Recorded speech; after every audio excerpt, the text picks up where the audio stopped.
When I was a teenager, I had terrible allergies. They always got bad in the fall and were worse during the night, which they told me was because that's when pollen settles. September 10th was a miserable night for me, and when I woke up, I felt awful. My nose was stuffed and it was hard to breathe. My throat was sore and raw. I gargled repeatedly with mouthwash, but a terrible taste remained in my mouth. I had to get up early that day because my father, who usually drove me to school, was on Vancouver Island testifying at a trial. So my mother, who worked far from our house and had to get up at 5 to make the commute, had to shuttle me and my sister instead. I got out of bed late, not bothering to shower. I'm not even sure if I ate breakfast that day. I don't think I was hungry. In those days, I usually started the day with a visit to the family computer room where I could read the morning headlines on CNN.com. But on September 11th, that was another thing I didn't have the energy to bother with. As the three of us climbed into the car, my sister mentioned that she had been talking to her friend on the phone, who said that there was something big going on in the news. My mother turned the car radio to CKNW 98, British Columbia's most listened to talk radio station. "The White House has been evacuated," said the radio. "President Bush's whereabouts are currently unknown, but he has left Florida." I had no clue what was going on. We had begun to drive. "The World Trade Centers in New York have been destroyed," said the radio, repeating their lead story for newcomers. "Two hijacked planes have collided with the towers. Both towers have collapsed." It didn't compute. I didn't feel so much shocked or scared as confused. It was simply difficult to comprehend. So the buildings were destroyed? Like they were just completely gone now? I tried to wrap my brain around this idea, imagining a big open space where two giant skyscrapers had once been. It didn't seem possible. The three of us in the car said little, but continued to listen. "Let's go back. I want to see it on TV," I said. I was 17 years old, but felt very childlike and weak in that moment. The radio was such a primitive medium. I needed to see pictures of what was happening. My mom ignored me, obliviously. She held firm to the steering wheel, determined to continue the routine of more normal days. We heard about the Pentagon being hit as well. Although we would later see that the damage was quite minor, at the time it sounded apocalyptic.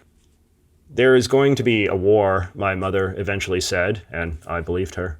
We picked up a friend of my sister. We carpooled a lot in those days. She entered our car quietly and was silent for the trip. My mom dropped us off at school, Dr. Charles Best Secondary. It was named after a scientist who had been born in America. I always liked that fact because even in those days, I was very pro-America. I ran to the cafeteria. The year before, our outgoing principal had bought a gigantic big screen TV so the kids could watch music videos as we ate. The TV was tuned to CNN and a crowd of kids had gathered around to watch it. The TV was showing footage of the towers collapsing. The gigantic towers had, in fact, completely gone away. My friend Zvonimir came into the cafeteria. He was from Croatia. Sensing the look of confusion on his face, I quickly tried to fill him in. "Planes have flown into the Twin Towers and destroyed them," I said to him, perhaps getting a slight perverse thrill out of getting to say such dramatic things. "Another plane has crashed into the Pentagon, and the White House has been evacuated, and they don't know where the president is." Zvonimir looked shocked. I had a twinge of self-consciousness as I realized that this was going to be one of those events where everybody remembered where they were when they heard the news, and I had just created Zvonimir's moment. As we watched the towers fall and fall again on the news replay, I tried to solve the mystery. I had developed a late interest in politics during my senior year of high school, and I tried to find comfort in the fact that I had the capacity to understand what was going on. I thought about Saddam Hussein, the great villain of the 1990s. But then I remembered that crazed gang of Muslim fundamentalists ruling Afghanistan who had been in the news a lot lately. There had been stories about them making non-Muslims wear special badges like the Jews in Nazi Germany and blowing up 1,000-year-old Buddhist statues. They were said to be allies with a guy called Osama bin Laden, a mysterious international terrorist. In the late 90s, Islamic fundamentalists had been gradually emerging as people you were supposed to be worried about, though in some ways their mysteriousness had made them less interesting, more easily ignored. Confirming the thoughts of my wandering mind, the TV said that Osama bin Laden's terrorist network was indeed the chief suspect in the attacks. When the bell rang for first period, I noticed that all of the information monitors positioned around the school that usually showed things like holiday announcements and lunch specials were now all tuned in to the various news channels.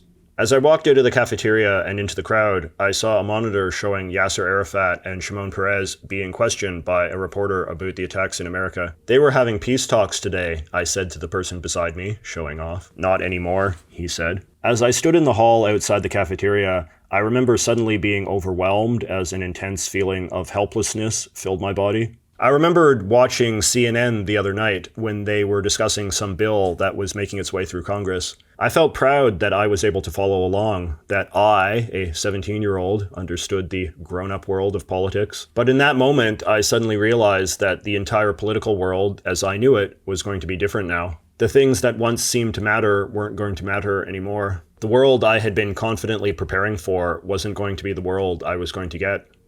My school's hallways were small and got very crowded at the beginning of the day when the whole school scrambled to get to first class. As I walked to mine, my friend Brian stuck his spiky, frosted-tipped head out of the mass of kids. "JJ," Brian called out, "isn't this insane? This is going to be the new Pearl Harbor," I said. My English teacher was a thin, scraggly-looking guy with long red hair. Some kids said he was an aging hippie. My English teacher had a TV running CNN at the front of his class, but he decided we needed a lecture first. It was mostly a Jeremiad against America, from what I recall. My eyes were fixated on the TV. He asked us why we think America supports Israel and told us about the foolishness of the Vietnam War and how it destroyed Lyndon Johnson, who could have been a great president. My English teacher was usually a man possessed of a certain sort of frantic energy, and I actually liked him quite a bit. But today, he was aloof and bitter. My other teachers just let us watch the TV. Between classes, as I walked the halls, I showed off to my friends by identifying the various world leaders who were being interviewed on the monitors. "There's the Prime Minister of Japan," I said proudly. It was creepy and exciting to see the whole world suddenly focused on one event. Once it becomes clear that you are living through an unprecedented historic moment, a certain sort of morbid thrill can set in. Imagine living through the worst thing that has ever happened. How many people died today? How many people work in a big skyscraper? Thousands? Tens of thousands? How many would it take for today to be the worst thing that has ever happened? I wondered how my dad was doing on Vancouver Island. At lunchtime, I went to see Mrs. Fitch, who was my favorite teacher. She was a stocky, gruff woman from the Yukon who had nevertheless always been very kind and supportive towards my growing interest in politics and global affairs. She was one of those teachers who gave you serious grown-up books as a present, as a gesture of what she thought you were capable of. When I think back to the tone and tenor of conversations that took place on September 11th, I cringe a bit at how overly dramatic we all were. Hindsight has allowed us to view the events of 9/11 in proper context, but at the time, there was no context. Some of us honestly thought the world was ending. Mrs. Fitch told me that she was distressed by the fact that she had seen the attacks coming. She sensed the inevitability of a massive terrorist attack on US soil, and her fear had come true. I remember talking with her as we stood near the large globe in her office. As we looked down at the countries, she spoke in a passive way that seemed to imply she thought the United States was doomed. "I don't know where that will leave us," she said, tenderly placing her hand on the large landmass north of the 49th parallel. Her fingers slid over the Atlantic Ocean. "Perhaps everything is going to go back to Europe," she said. I came home on the bus, saving my bus ticket stamped with the date September 11th, 2001. It took a while for September 11th to become the universal shorthand that everyone used to describe what had happened. For a while, it was just the attacks. A part of me still gets a little offended whenever some frivolous thing is scheduled on September 11th. A TV special or a restaurant grand opening or whatever. I suspect that's common of my generation. When I got home, I watched the coverage until late into the night. Larry King interviewed Senator Lieberman and Mayor Giuliani. There was nothing else on television, and people were already starting to complain, given how little the fundamentals of the story had changed from the moment that my mother switched on the car radio that morning. The previous story was adapted from a diary entry I wrote on September 11th, 2003. I wrote it mostly for myself as a way to codify my feelings and memories of a pivotal day in my life. Those of us old enough to remember all have our stories to tell. I hope you have gained something from mine.